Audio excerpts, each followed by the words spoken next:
कहते हैं लिस्टिंग। तो लिस्टिंग क्रिएशन भी एक काम है, आप इससे भी पैसे कमा सकते हैं।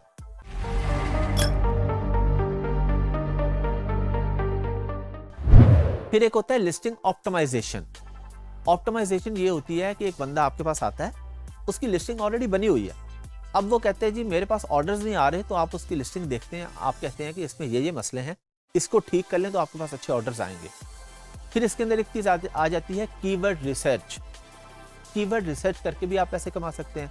अच्छा, अब एक बुनियादी सा सवाल ये पैदा होता है, सारे बच्चे ये सवाल पूछते हैं कि जी मैंने काम सीखा, अगर मुझे पूरा काम नहीं आया तो मैं क्या करूँगा। यही मज़ा है इस कोर्स का कि आपको पूरा काम नहीं आया तो मसले की बात ही नहीं है, जितना आ गया आप उससे भी पैसे कमा सकते हैं। ये जो मैंने आपको चीज़ें गिनवाई है ना, प्रोडक्ट हंटिंग है, प्रोडक्ट सोर्सिंग है, पीपीसी है, लिस्टिंग ऑप्टिमाइजेशन है, लॉन्च एंड रैंक है, इनमें से आप किसी एक चीज़ से भी पैसे कमा सकते हैं। फॉर एग्जाम्पल, आप में से किसी की कम्युनिकेशन स्किल्स अच्छी हैं और वो अच्छी बातचीत कर लेता है और अच्छी बातचीत करके प्रोडक्ट की सोर्सिंग बहुत अच्छी कर लेता है, तो वो सिर्फ एक काम करके पैसे कमा सकता है।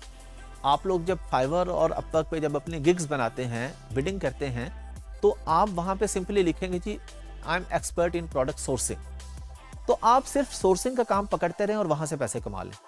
किसी को हंटिंग अच्छी लग जाती है, उसे हंटिंग का काम आ जाता है, तो वो सिर्फ हंटिंग करके पैसे कमा सकता है। तो इसमें इस परेशानी की बात नहीं है कि जी मुझे अगर A to Z ना आया, जो हिस्सा आपको आ गया उस हिस्से को पकड़ लें, उसमें एक्सपर्ट हो जाएं और उसी से पैसे कमाना शुरू कर दें।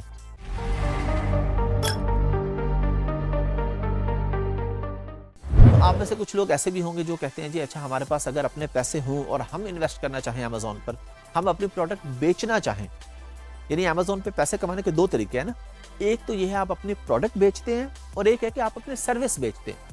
अच्छा, फ़र्ज़ करें मैं अपनी प्रोडक्ट बेच रहा हूँ और मैं बेच भी रहा हूँ काफ़ी सालों से। अब मैं अपनी प्रोडक्ट बेच रहा हूँ लेकिन मैं अपने अकाउंट खुद हैंडल नहीं करता।